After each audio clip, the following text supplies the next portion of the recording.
I can't take the chance that she's going to go on another one of these, hop into a vehicle, and this time take somebody out. I can't do that. Conti White on behalf of Melissa Kwinsky. Your name? Melissa Kwinsky. All right. What are we doing on this case? Your Honor, we're asking for an adjournment for negotiations and to review videos. You've seen the bond violation report? Yes, Your Honor, and we have discussed it and I'm ready to address it when the court is ready. Yes, I'm ready to address it. Ms. Kwinsky stated that she did drink, but it was only that one day. This was a one-day slip-up. She didn't take the test within 15 minutes because she fell back asleep. She takes mental health medications at night, which has been reported to CMH, which make her fall asleep. She wasn't avoiding calls. One of the numbers that she gave was her boyfriend's number, and he said that he didn't receive any calls. The other number no longer works. She did believe they have her current number, but that phone only worked on Wi-Fi, but she recently got it switched to a phone with a SIM card, so now works all the time. This Saturday, the 30th, she returns to work at Dunkin' Donuts. On the 11th of September, she will start a part-time inventory job. She also receives her Vivitrol on the 11th. On September 22nd, she has an appointment for mental health addiction recovery and an evaluation with IHA Trinity Health. She has been going to AA and has proof. Her letters of recommendations from How long has she been going to AA? She has the proof. How long have you been going? I've been going over a year. It's a sunshine group.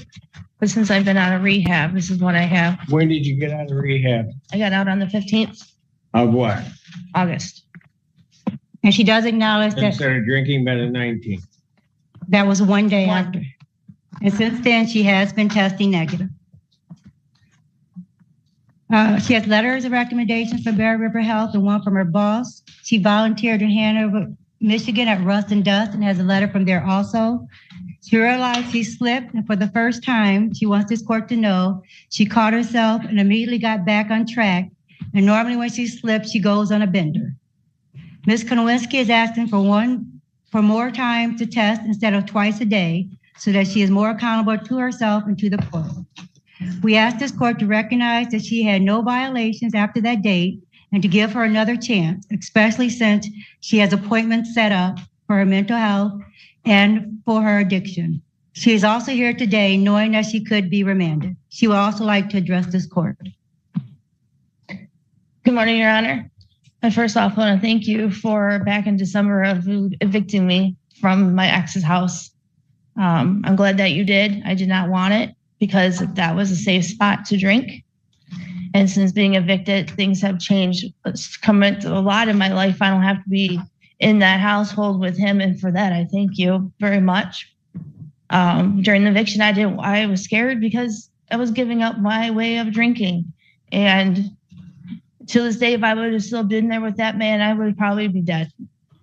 So I thank you for giving me the eviction. And I do acknowledge and admit my part in this addiction and what I did. I'm not saying it was right, but I want to be fully honest with my recovery completely with sobriety because I don't have any more to give.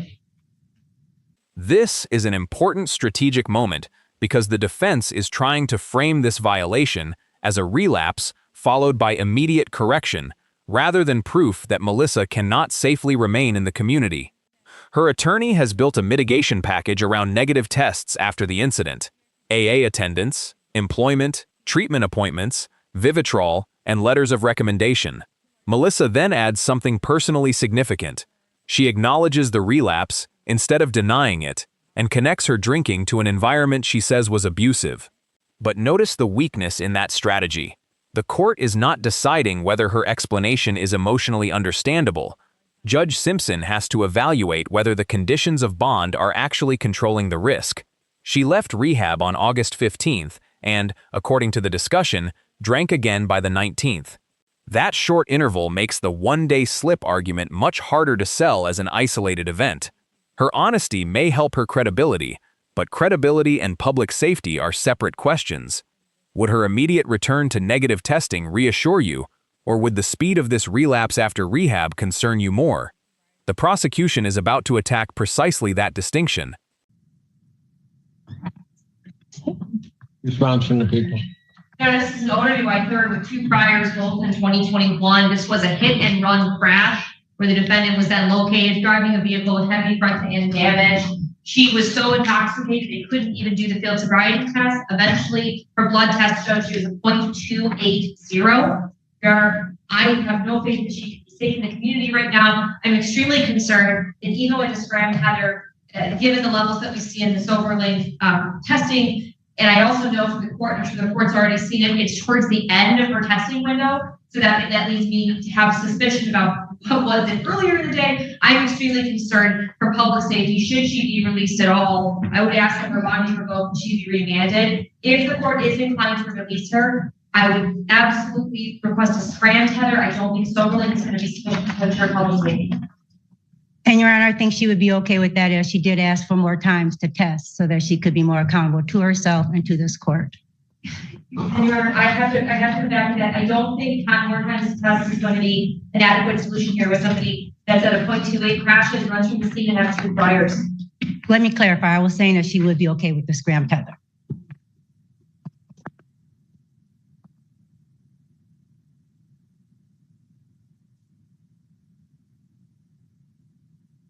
He's currently in some type of program.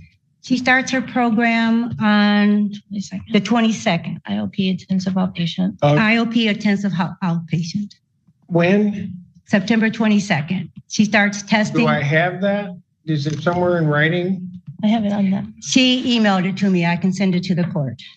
Well, you can send it to the court along with some order. There's got to be some structure. If she's not going to be in an IOP, I can't take the chance that she's going to go on another one of these, hop into a vehicle, and this time take somebody out. I can't do that. Well, Your Honor, she has been negative, and that was just the 1 day slip up. Yeah, but that's all it's going to take. I understand. She's got, this is her 3rd. I don't have a vehicle. Don't have a car. And I'm going to church and I'm doing AA and I volunteered.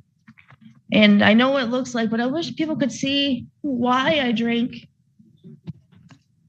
To see the abuse and to see everything I went through. Why the hell I was living in. I get all of that.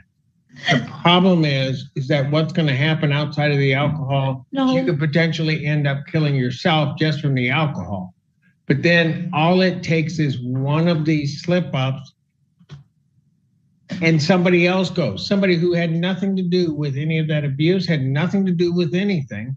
They're all of a sudden wrapped into your world and your tragedy that you've been suffering. I get it. Judge Simpson has now identified the issue that is driving this bond decision: risk to people who have nothing to do with Melissa's personal circumstances. The prosecution has reminded the court of the prior hit-and-run allegation discussed here, the heavily damaged vehicle, and a blood alcohol result described as, against that history, the defense's one-day slip characterization loses much of its persuasive force because the judge is evaluating the potential consequence of even one relapse. There is also a revealing shift in strategy. Melissa emphasizes that she does not currently have a vehicle and says she has not driven in over a year or 2. That addresses one pathway to harm, but Judge Simpson is looking more broadly at whether her alcohol use itself remains uncontrolled. His response also makes clear that he accepts that her reported abuse and addiction matter without treating them as sufficient protection against future danger. Most importantly, the judge is asking for structure, not simply promises. He wants documentation and meaningful programming, including information about the planned intensive outpatient treatment. Did you notice how the discussion moves from sympathy to verification? At this point, willingness to accept a tether helps, but documented treatment and enforceable supervision may carry considerably more weight. I understand that, but I haven't drove in over a year or 2 years. I'm willing to go with alcohol tether, and I'm fine with that, Your Honor. And Your Honor, she now keeps in contact with me as a support system. He calls me weekly and we talk. And I have like letters. You got to put together something. I'll consider it next week in terms of programming or something like that she's involved in. Okay. But I do have IOP set up. I do have it set up with Medicaid rides and everything. I've been really working hard since I've been out to get back on my feet. Gonna happen again. Defendant's bond is revoked during the probable cause conference, September 4th, 2025, 9 a.m. Yeah. Okay, September 4th, Your Honor? Yes. Thank you, Your Honor. Judge Simpson ultimately revokes Melissa's bond, and the reasoning developed throughout this hearing explains why. The defense presented substantial mitigation. She acknowledged the relapse, reported subsequent negative testing, described AA participation, employment plans, Vivitrol, an upcoming intensive outpatient program, and a willingness to accept alcohol monitoring. Those facts gave the court reasons to consider whether stricter supervision could eventually work, but the judge repeatedly returned to one overriding concern: public safety.